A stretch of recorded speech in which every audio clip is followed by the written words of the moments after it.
तो भाई सबको नमस्कार। और आज मैं आपके लिए एक बहुत ही अच्छी जानकारी जो है आपके मध्य लेके आई हूँ, है ना। तो आप सबने पढ़ा होगा या नहीं पढ़ा होगा, परंतु आज जो मैं जानकारी देने जा रही हूँ ना, वो एक ऐसे संत की जानकारी है जिनके बारे में सुन कर के आपको मतलब विश्वास ही नहीं होगा कि हमारे भारत देश में ऐसे भी महान संत रहे हैं जिनका जन्म 1275 में और मृत्यु हुई थी 1296 में। ठीक है। अल्पायु ने छोटी उम्र से में ही उनको जो है ज्ञान की ज्योति प्रज्वलित करने वाले संत ज्ञानेश्वर अपने पिता की तरह विद्वान थे और शास्त्र अध्ययन और सत्संग में उनकी बड़ी रुचि थी। अपनी कुशाग्र बुद्धि से वह सबको आकर्षित कर लेते थे और अपने अनुभव दूसरों को बतलाते और भेदभावों को दूर करने की शिक्षा देते थे। वो छोटी सी उम्र में देखो कितना ज्ञान था। 1288 में वह नेवा आ गए और 1289 में उन्होंने ज्ञानेश्वरी गीता की रचना की। बहुत बड़ा काम, यानी इतनी कुशाग्र बुद्धि थी कि उन्होंने एक रचना भी कर डाली जिसका नाम था ज्ञानेश्वरी गीता, जिसका मराठी साहित्य और भारतीय धर्म ग्रंथों में महत्वपूर्ण स्थान है। वह कई भाषाओं के ज्ञाता थे, इसलिए उनकी ज्ञानेश्वरी में 56 भाषाओं के शब्द पाए जाते हैं। मात्र 15 वर्ष की आयु में उन्होंने संपूर्ण गीता का अध्ययन किया और संत नामदेव को साथ लेकर तीर्थ यात्रा पर निकल पड़े। जगह जगह जाकर उन्होंने गीता का भावार्थ समझाया। उन्होंने ज्ञान, भक्ति और योग पर बल दिया और अमृतानुभव की भी रचना की। तो ऐसे थे हमारे भारत देश में अद्भुत संत, कुशाग्र बुद्धि के संत। इतना ही नहीं, आगे देखिए, संत ज्ञानेश्वर का बचपन का नाम था ज्ञानदेव। वह समाज से बहिष्कृत परिवार में जन्मे थे। देखिए, आज वर्तमान में ऐसा नहीं है, पहले हमारे वर्ण व्यवस्थाओं में जो व्यवस्था थी जिसमें सबसे बहिष्कृत समाज था उसमें वो जन्मे थे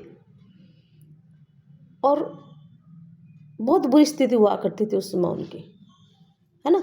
तो ऐसे में देखिए, ऐसा केवल एक ज्ञानेश्वर, संत ज्ञानेश्वर ने कई ऐसे उदाहरण हैं जो बहिष्कृत जातियों में पैदा हुए, परंतु कर्म उनके इतने अच्छे थे कि आज भी वो अमर हो गए। तो ऐसे समाज और ऐसे परिवार में जन्मे थे। उनके पिता विट्ठल पंत काफी विद्वान थे और माँ रुक्मणी भी विदुषी महिला थी।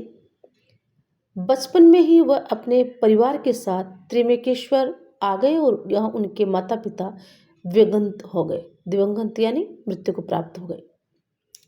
निर्धन और बेसहारा ज्ञानदेव ने अपने अन्य भाई बहनों के साथ भिक्षा लेना और ज्ञान देना प्रारंभ कर दिया। धीरे धीरे उनका प्रभाव बढ़ने लगा और तीर्थ यात्राओं के माध्यम से ज्ञान प्रसार करते हुए आलंदी में उन्होंने सन 1296 में जीवित समाधि ले ली। जीवित समाधि में मतलब क्या होता है कि व्यक्ति मृत्यु को प्राप्त नहीं होता है और जीवित रहते हुए भी वो समाधि ले लेते हैं। और इस प्रकार से संत ज्ञानेश्वर का ज्ञान आज भी एक बड़े वर्ग को प्रभावित किए हुए है। उनकी ज्ञानेश्वरी आज स्वयं ज्ञानेश्वर बन गई है। उनका स्मरण बहुत श्रद्धा और भक्ति से किया जाता है। तो इन संत के बारे में मैंने जो आज जानकारी दी है उसके पीछे मेरा यही मोटो है, यही है कि आज हम अपने बच्चों को वर्तमान में जो शिक्षा दिलवा रहे हैं या दे रहे हैं और उस समय की जो शिक्षा उसमें कितना अंतराल आ गया है। हमें भी अपने संस्कारों से बच्चों को जोड़ना चाहिए, बच्चों को स्वाध्याय से जोड़ना चाहिए। बच्चों में ऐसे ऐसे ऐसे संस्कार डालें। पैसे से कोई व्यक्ति महान नहीं बनता, गुणों से बनता है। तो बच्चों में शुरू से ही माता पिता अगर गुण इस प्रकार के डालें तो निश्चित रूप से वो भी जैसे रहीम, कबीर, दादू जैसे संत बने थे वैसे ही संत ज्ञानेश्वर जैसे महान संत बन सकते हैं। संत समाज में कोई जरूरी नहीं है कि संन्यास लेकर ही बने, अच्छे कर्मों से भी संत बन सकते हैं। तो इस प्रकार से समाज परिवार में रहते हुए संत ज्ञानेश्वर ने किस प्रकार से अपना जो है कुशाग्र बुद्धि के माध्यम से अमर हो गए, ऐसी ऐसी रचना कर डाली और जिम्मेदारी की जो कंधे पर बोझ आए तो कोई पीछे नहीं हटे। वो अपने बहन भाइयों का भी उन्होंने पूरा ख्याल रखा। तो उम्मीद करती हूँ ये छोटी-सी एक जो है संत ज्ञानेश्वर के बारे में जो जानकारी है आपको पसंद आई होगी। ऐसी जानकारी के साथ फिर मिलेंगे। आपसे धन्यवाद।